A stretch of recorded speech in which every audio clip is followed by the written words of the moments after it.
हम सभी के पास ये है जहां पहचान मन में बंधी हुई है। हम सभी में अभाव की अंतर्निहित धारणा, अलगाव की अंतर्निहित धारणा होती है, और यही अलगाव का भ्रम पैदा करता है। वैयक्तिकता, खोज, वह सब तो वे सभी एक भ्रम से पैदा हुए हैं। अनुग्रह क्या है और यह अवांछित फल में कैसे भूमिका निभाता है, इसकी वास्तव में एक अच्छी परिभाषा हो सकती है, लेकिन सभी शब्दों को वास्तव में हल्के में लेना होगा।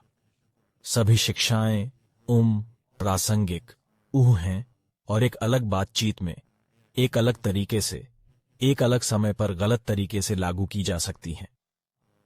आप कह सकते हैं कि किसी भी प्रकार का संकेत या शिक्षण अस्थायी है और यह वास्तव में महत्वपूर्ण है। अनुग्रह वाली बात दिलचस्प है। फिर से किसी भी चीज की तरह इसे बहुत कसकर या बहुत जानबूझकर पकड़ा जा सकता है, और जो दिखता है वह यह है कि मैं वैसे भी कुछ नहीं कर सकता। यह सब कृपा है, कोई करता नहीं है, कुछ भी करने का कोई विकल्प नहीं है, इसलिए मैं अभ्यास नहीं करने जा रहा हूं। और इसका कोई खास मतलब नहीं है।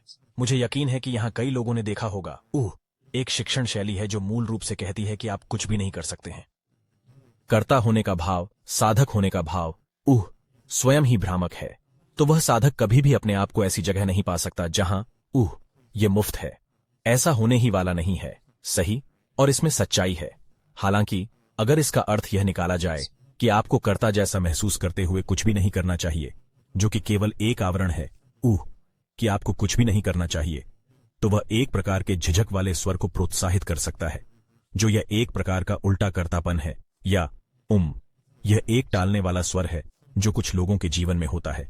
और वास्तव में हम सभी के जीवन के कुछ क्षेत्रों में शायद यह मौजूद है।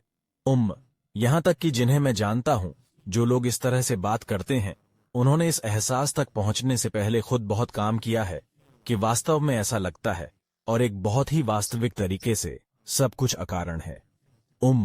उस दृष्टिकोण से ऐसी कोई भी चीज नहीं है जो अकारण हो। इसका अनुभव अनुग्रह है। यह उत्कृष्ट है। यह किसी को उस चीज से आश्चर्यचकित कर देता है जो पूरी तरह से और पूरी तरह से मानवीय आयाम से परे है।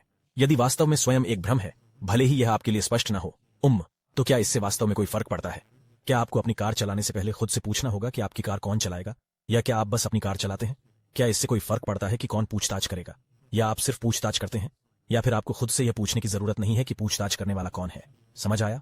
तो मुझे लगता है कि उस प्रकार के ट्रांसमिशन को सुनना और फिर इसे इस तरह से लागू करने की कोशिश करना एक गलत व्याख्या हो सकती है, जिसका कोई खास मतलब नहीं है। जैसे या तो अभ्यास न करने के लिए इसका उपयोग करना, या जब कोई अभ्यास के बारे में बात करता है तो इसका उपयोग यह कहने के लिए करना, ओह ठीक है, यह कौन करेगा। आपको इस बारे में चिंता करने की जरूरत नहीं है कि यह कौन करेगा। इसे उस व्यक्ति के साथ करें जिसके साथ आप महसूस करते हैं कि आप उस समय ऐसा कर रहे हैं। लेकिन जांच का मूल्य है, और यह मिट्टी तक काम करता है। जैसा कि आदि शांति कहते हैं, आप कुछ भी न करने की तुलना में अधिक अनुग्रह प्रवण बन सकते हैं। तो यह कुछ लोगों के साथ अचानक ही घटित होता है, लेकिन यह बहुत ही असामान्य है। यह कहीं अधिक सामान्य है कि यह उन लोगों के साथ होता है जो इसके संपर्क में आए हैं, जिन्होंने इसके लिए अपना दिल खोल दिया है, जिन्होंने किसी प्रकार की पूछताछ की है, भले ही यह कभी कभी थोड़े समय के लिए हो। जांच की गहराई और उसके पीछे छिपी पीड़ा की मात्रा मायने रखती है। एकहार्ट टॉले ने अपनी पुस्तक के पहले 2 पन्नों में अपनी प्रक्रिया का वर्णन किया है, जहां वह कई वर्षों तक पीड़ित रहे और फिर अचानक बिल्कुल सही समय पर और बिल्कुल सही तरीके से एक बहुत अच्छा सवाल पूछा और जाने देने को तैयार थे। तो मेरी राय में पूछताछ वास्तव में इस प्रक्रिया में उत्प्रेरक है। अगर कोई है तो यह आपको सबसे अधिक अनुग्रह प्रवण बनाता है। इसलिए मैं इसे करने की सलाह देता हूं यदि यह समझ में आता है।